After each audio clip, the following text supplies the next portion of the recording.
apa sih sebetulnya Iya, yang membuat iya. investor takut dari sekarang gitu? Emang seberapa besar sih dampak tapering ini khususnya buat bursa tanah air? Ya, well, yang namanya kalau ada hantu kan kita harus ada persiapan gitu ya. Nah, tetapi ini kan hantunya sifatnya transitory seperti yang dijabarkan oleh The Fed gitu ya awal dan Mhm. juga beberapa official The Fed. Jadi semuanya everything transitory dan juga terlihat dari data-data ekonomi Amerika Serikat yang keluar.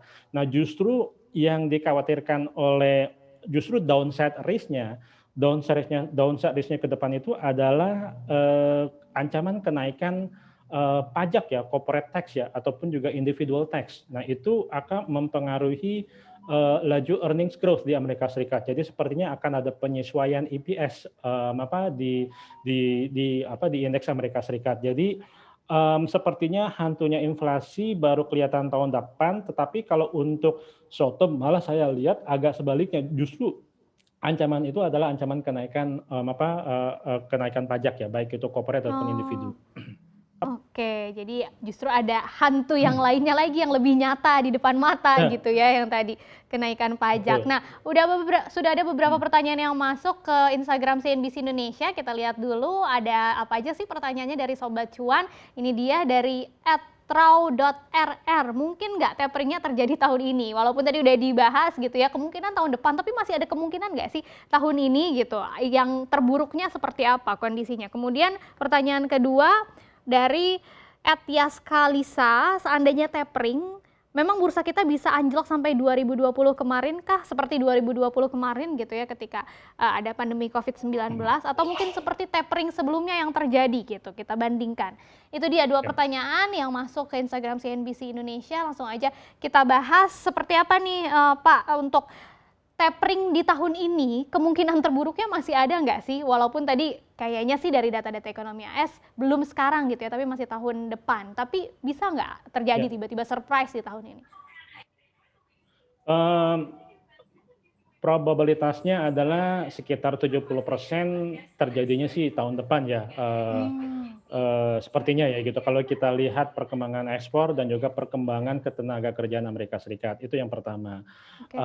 Lalu yang kedua, ini kan vaksinasi rate ini kan belum merata ya. Hmm, Yang paling tinggi kan vaksinasi rate itu kan masih di Amerika Serikat dan negara-negara benua Eropa, sementara Asia iya, masih tertinggal.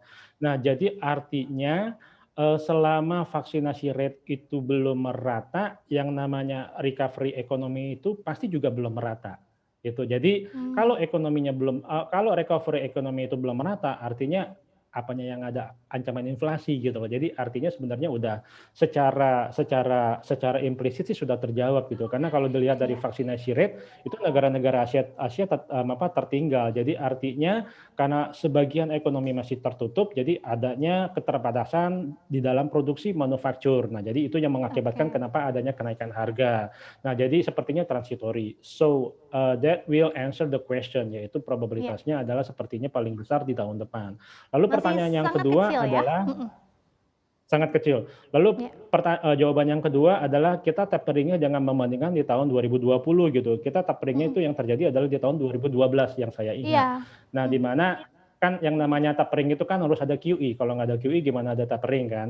Nah, Betul. jadi kita membandingkannya di 2012 kalau tidak salah. Di 2013 itu tapering dan koreksinya juga cukup lumayan besar. Nah, kenapa Mhm. koreksinya cukup lumayan besar? Karena memang waktu itu kenaikan harga di indeks saham ataupun di indeks obligasi itu juga kenaikannya sangat signifikan. Jadi Hmm, pasti akan terjadi overshoot.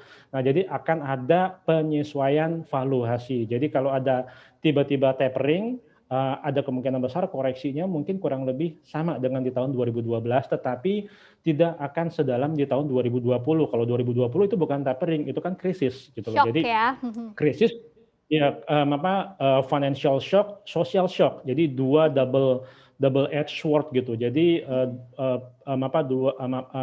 padang bermata dua sih sebenarnya Iya. shocknya gitu. Jadi tahun kemarin itu tidak bisa dibandingkan. Jadi tahun kemarin itu justru itu adalah krisis yang sangat luar biasa, yang mana penyesuaian valuasinya pun juga sangat luar biasa, yaitu penurunannya 50%. Nah, tetapi kalau kita Mhm. bicara dari aspek tapering, kita membandingkannya di tahun 2012 tapering gitu. Jadi artinya Oke. akan ada penyesuaian ketika ada ancaman inflasi, adanya penurunan pembelian surat utang negara, tetapi koreksi pasti ada. Koreksinya kurang lebih mungkin kurang lebih tidak jauh dengan di 2012.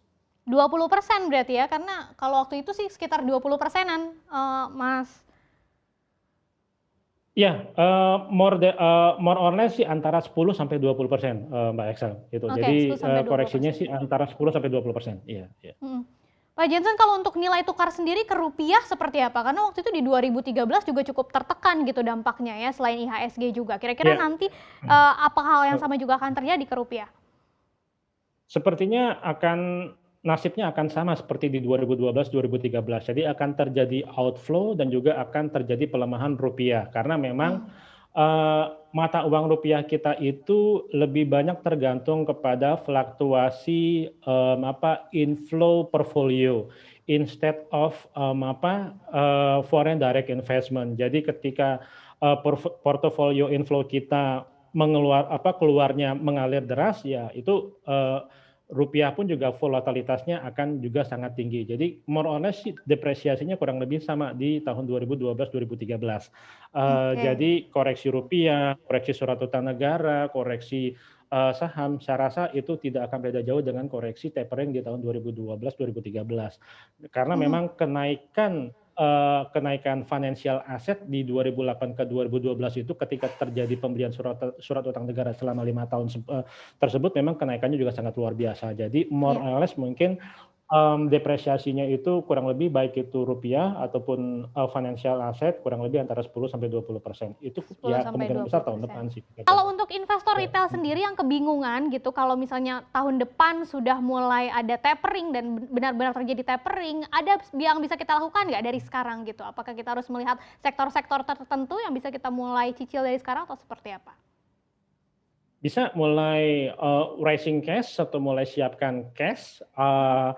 kalau misalnya 2 bulan, 3 bulan udah ada kisi-kisi The Fed mau melakukan tapering, lalu juga sektornya sektor, tadi yang saya seperti katakan sebelumnya itu sektor Mhm. banking seperti Bank Rakyat Indonesia, Bank BNI, lalu juga Bank Syariah yaitu, BRIS ya, lalu juga Bank BTPS, nah itu perlu dicermati. Lalu sektor otomotif, Astra International, yang mana juga nanti, permintaan, dari mobil, listrik juga akan salah satunya menguntungkan Astra juga, saya rasa juga Astra akan sooner or later akan mengeluarkan kendaraan listrik gitu ya. Mhm. Lalu juga sektor, telekomunikasi, yang namanya mobile data itu masih will be forever, in touch gitu ya, with us gitu. Jadi Mhm. telekomunikasi seperti Telkom, XL, lalu juga, Tebik ya, sarana infrastruktur telekomnya Tebik, lalu sarana sektor retail seperti Era, lalu S Hardware dan juga sektor properti juga sudah mulai dicermati. Karena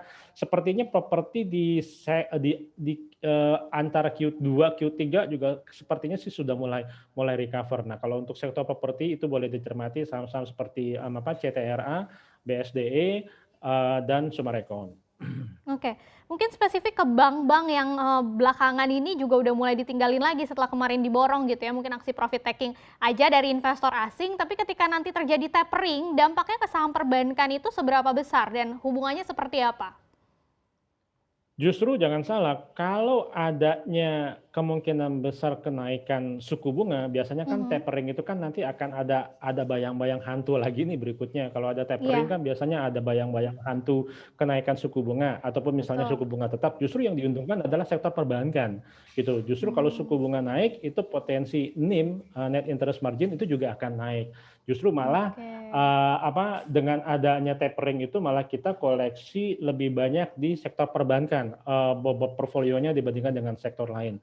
Nah. Jangan salah juga itu bobot sektor perbankan itu kita paling besar di IHSG. And our Mhm. economy and our index live and dies with sektor perbankan.